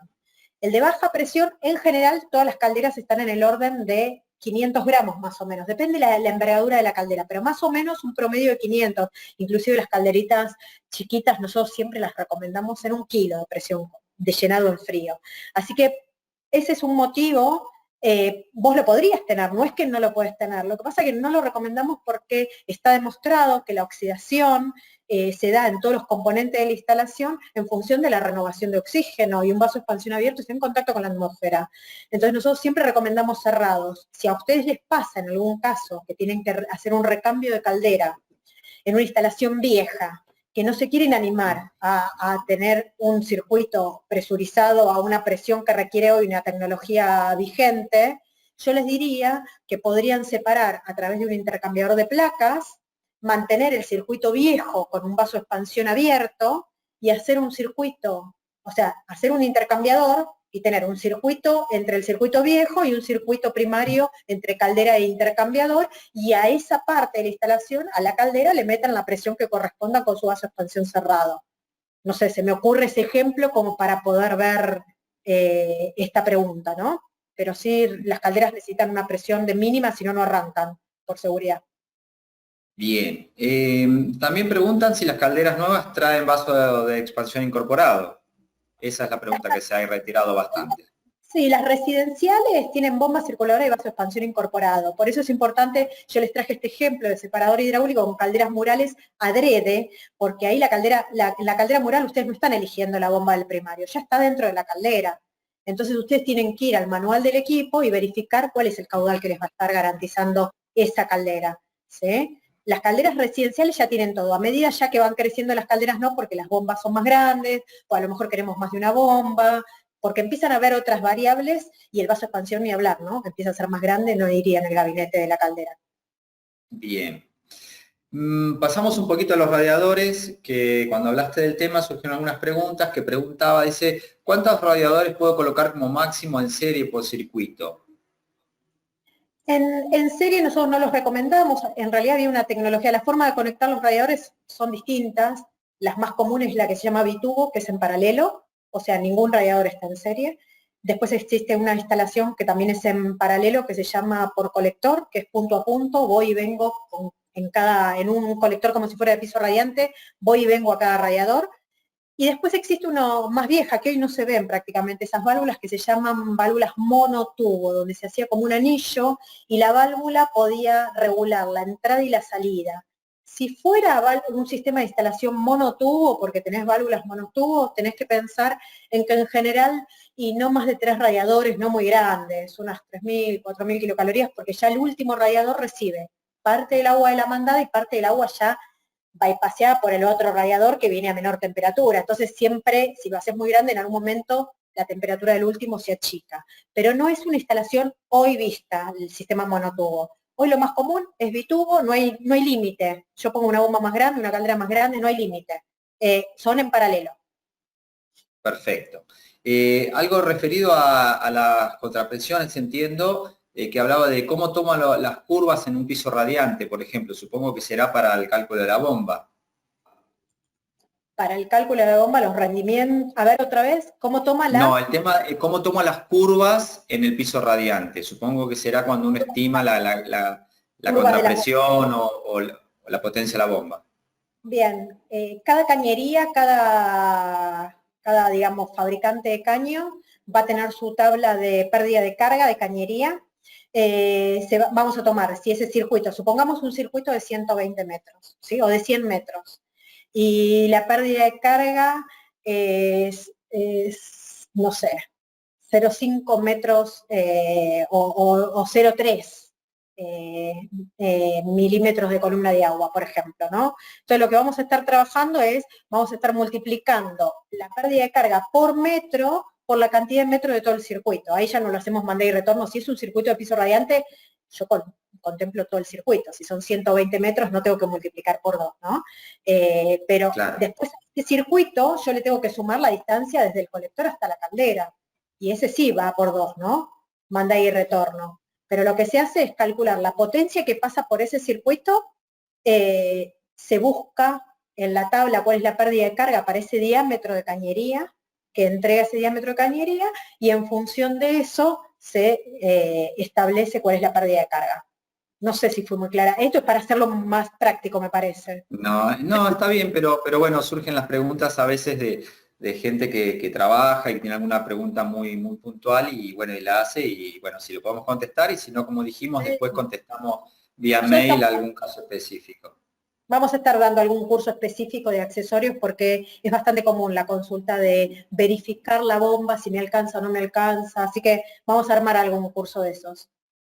Bien, a ver, leo la pregunta, si se podría, a esto volvemos a los circuitos de primario y secundario que hablabas al principio, estoy yendo de atrás para adelante. ¿Se podría ocupar solo un grupo de bombas para el global del circuito secundario y solo regular las válvulas en el caudal que llevamos a cada consumo? Entiendo esto de tener una única bomba y tener varias válvulas en los consumos, así entiendo la pregunta. Bueno, lo que pasa es que tenés que asegurar que todos tenés la misma, o sea, vos podrías tener, todo es posible. Cuando trabajamos en un edificio más grande, en este caso era una propuesta de un edificio multifamiliar, lo que se busca es no trabajar con una bomba gigante y un circuito gigante que se podría, como dicen, yo pongo válvulas detentoras, regulo caudales, hago equilibrado hidráulico o hago una compensación de cañerías y podría tener un asegurado de caudales como yo deseo. No habría problema con eso. Pero el tema es que en general en un edificio lo que se busca es sectorizar, zonificar las zonas, ¿no? Entonces a lo mejor tenemos un edificio que es, no sé, este-oeste. Bueno, todo del ala este lleva un circuito, todo del ala oeste lleva otro circuito. O frente contra frente, o piso tal a piso tal. Se suelen sectorizar de modo tal que cuando entre en mantenimiento no se apague todo, o si después se quiere llegar a una tecnología de termostatización con sonda externa, poder, si quisiéramos trabajar en algo más elevado, poder regular que el que tiene aporte del sol por la mañana esté a lo mejor más, puede estar apagado en algún momento y prendido otro. Empiezan a haber distintas cosas. Digamos que en general todo se puede, digamos. Yo puedo poner una bomba gigante y hacer un solo circuito y hacer un equilibrado hidráulico bien también, ¿ok? Pero no es lo más común en un edificio. Perfecto. Pregunta si vos mencionabas, entiendo que la pregunta está relacionada, vos mencionabas la temperatura ideal para las calderas de condensación, la temperatura de trabajo. Y pregunta, dice, entonces es mejor colocarlas en sistema de piso radiante y no en radiadores, y si sería un costo innecesario para el uso de radiadores usar una caldera de condensación. No, el costo no es innecesario porque el aporte igual es un montón.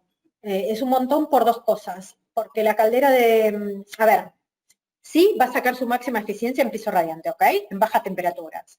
Pero ¿por qué no es innecesario? Porque ya como mínimo vamos a tener un 10% más, un 10% es un montonazo en ahorro energético.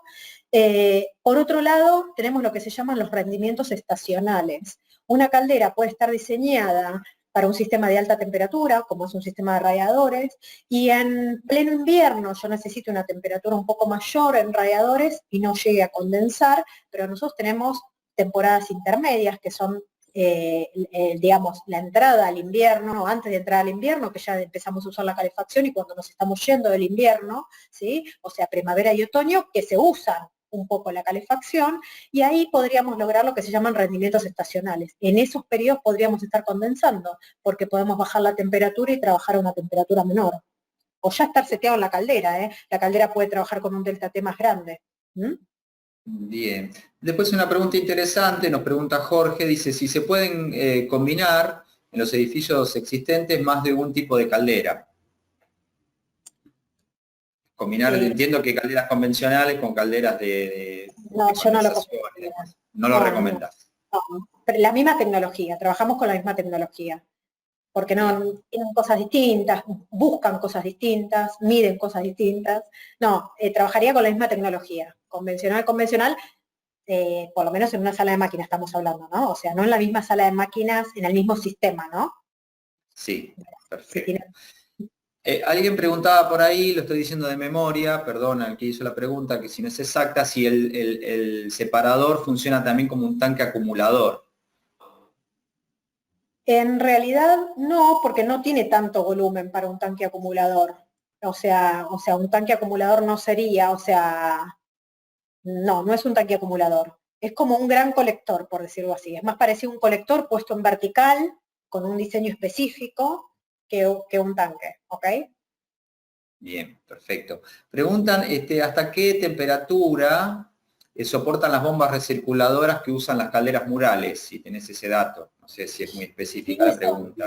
No, pero deben estar, me tengo que fijar en los catálogos, deben estar en 95 grados, no me acuerdo exactamente, pero son altas las temperaturas. Bien. Bueno, también pregunta si hacen cursos online, eso si querés dar el dato, Andrea, aprovechá mientras busco esta pregunta.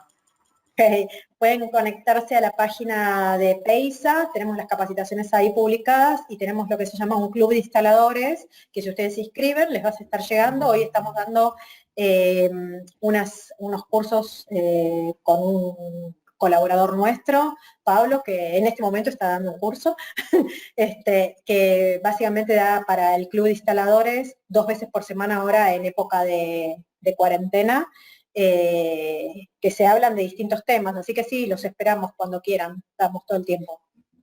Bien, perfecto. Dice, para el cálculo del volumen de la instalación, dice, ¿consideran los tanques de almacenamiento? Supongo que era para el volumen del vaso, supongo que era cuando hiciste ese cálculo.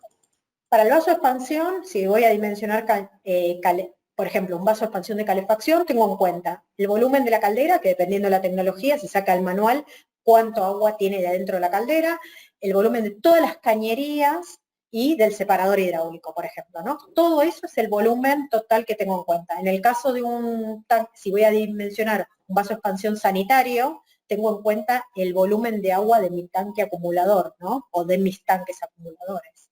Esa era la pregunta, sí, perfecto. Bien. Bueno, preguntaban ya respondiste sobre si considero la inyección y el retorno en el cálculo de la caída de presión o de la contrapresión de la bomba. Dice, muy buena esta pregunta, para tener en cuenta sistemas solares que se agregan a una instalación de radiadores ya realizada, ¿cómo afecta el rendimiento, si tiene ahorros y demás? Algo mencionaste vos al principio de usar sistemas solares como ingreso de agua o cómo combinarlos. A ver, yo cuando hablamos de un poco de eficiencia y energías renovables, hay que separar eso, ¿no? Una cosa es eficiencia energética y otra cosa es energías renovables. En eficiencia energética hay mucho por hacer antes de llegar a la energía renovable, que yo soy súper pro energía renovable, pero no la energía renovable colocada cuando no se tuvieron en cuenta otras condiciones de eficiencia energética previas. En principio, cuando nosotros analizamos un proyecto, yo siempre digo, bueno, analicemos o tratemos de que el constructor o el propietario que trae el proyecto tenga el proyecto bien aislado cuando queremos ingresar a aportar energías renovables en el sistema de calefacción. Si la vivienda gasta mucha energía, cualquier cosa que nosotros metamos en plata en energía renovable, el aporte va a ser muy chiquito, porcentualmente. Si la vivienda gasta menos, todo lo que nosotros aportemos con la misma plata vamos a aportar mucho más porcentualmente. Ahora, previo a eso, están las tecnologías, las nuevas tecnologías, y cambiar de tecnología de caldera, de una caldera convencional a una caldera de condensación, es más económico que incorporar la energía solar térmica. O sea, no es que, a ver, nosotros comercializamos y no es que, yo soy pro energía renovable, pero sin haber pasado por los pasos antes no tiene mucho sentido porque estamos desperdiciando energía por otro lado. Entonces creo que hay un orden para hacerlo, hacer que la vivienda sea aislada, que tengamos la última tecnología en combustión, porque no vamos a hacerla límite, y después ver qué sistema. Un sistema de radiadores sigue siendo un sistema de alta temperatura, ya vimos que trabajan bajándole la temperatura, trabajaríamos a temperaturas en el orden de 70 grados, y 70 grados para una energía solar le va a costar llegar, o sea, voy a entregar menos energía que a un sistema de baja temperatura. Si me preguntan a mí, yo el sistema de radiadores no lo recomendaría con energía solar térmica, sí un sistema de piso radiante, que es de más baja temperatura, entonces la temperatura de un sistema, me refiero a la inversión, es mucha la inversión, hay que acumular este agua que nosotros, todos los paneles, los colectores que tengamos, hay que acumular toda esa energía en tanques de agua, ¿sí? Esto ocupa lugar en una vivienda también y hay que tenerlo presente, y el aporte tiene que tener una relación respecto de la inversión que se hace, ¿no? Así que yo la recomendaría más con un sistema de baja temperatura, el aporte de solar térmica. Bien. Bueno, después algunas preguntas que me parece que van a estar buenas que las respondas por mail. Muchas felicitaciones de la gente, agradecen tu participación, agradecen los conceptos. Y alguien preguntaba por último, no sé si en algún momento vos me mencionaste un economizador, o surgió de la pregunta de la persona si el economizador mejora el rendimiento o se puede usar un economizador en un sistema, una caldera de condensación. La leo porque le encontré esta pregunta ahí, pero no sé a qué refiere, yo no escuché exactamente la charla, a ver dónde lo mencionaste. No recuerdo, pero le puedo, a ver si estoy interpretando bien la consulta. A ver, existen unos economizadores, como lo refiere a la caldera de condensación, antes de la tecnología de condensación venían, nosotros llegamos a comercializarlo en algún momento, unos economizadores de calor que eran como unos intercambiadores que se ponían externos a la caldera. Entonces vos usabas una caldera convencional y tenías ese intercambiador que lo que hacía era condensar en el conducto, no condensar en la caldera, condensar en el conducto con su desagüe de condensado correspondiente y aprovechar la energía del circuito que pasaba por el conducto y le sacaba la energía. Eso es lo que nosotros llamábamos economizador. Es como fue una tecnología previa a llegar a la caldera de condensación.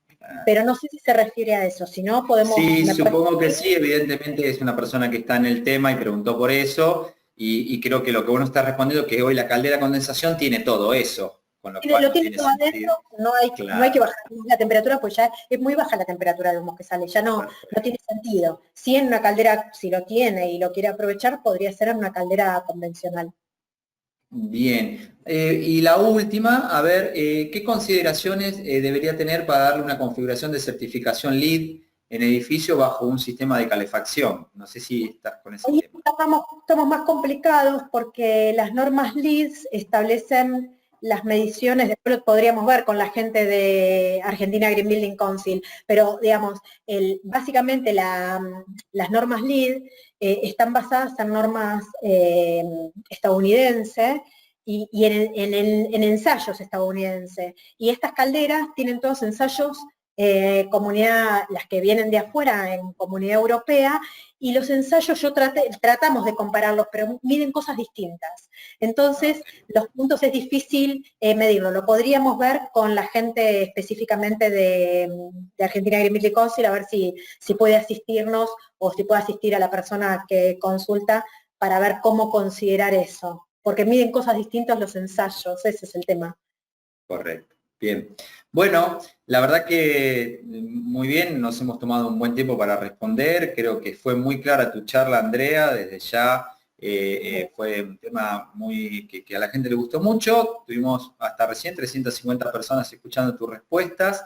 Así que gracias a todos por estar ahí. Muchas gracias a nuestros sponsors nuevamente por acompañarnos, permitirnos en todo esto, que bueno, nosotros como todos nos estamos adaptando y creo que estamos haciendo un buen trabajo porque la gente se nota muy agradecida. Y nuevamente el agradecimiento a Andrea por esta participación, y a todos los que todavía nos están escuchando les decimos que sí vamos a enviar el link con este video donde va a estar toda la charla de Andrea, donde va a estar la presentación de Andrea tal cual como la dio recién, y vamos a enviar a quienes se inscribieron y estuvieron presentes, le vamos a enviar la presentación en PDF de Andrea. Por supuesto van a estar los contactos de Andrea para que ella pueda contestar algo si alguien quiere preguntarle algo.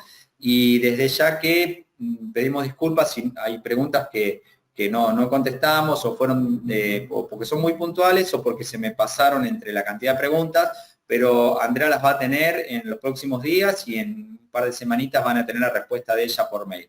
Así que, una vez más, muchas gracias a todos por estar ahí, gracias por el esfuerzo de estar hasta esta hora, y creemos que el tema, la verdad que fue muy, muy interesante, y seguramente si ustedes nos acompañan y nos piden a través de las encuestas y demás este tipo de temas, vamos a estar incorporándolos asiduamente. Así que muchas gracias a todos, gracias Andrea, gracias Verónica, que estás por ahí, no te vemos pero sabemos que estás, gracias al capítulo argentino.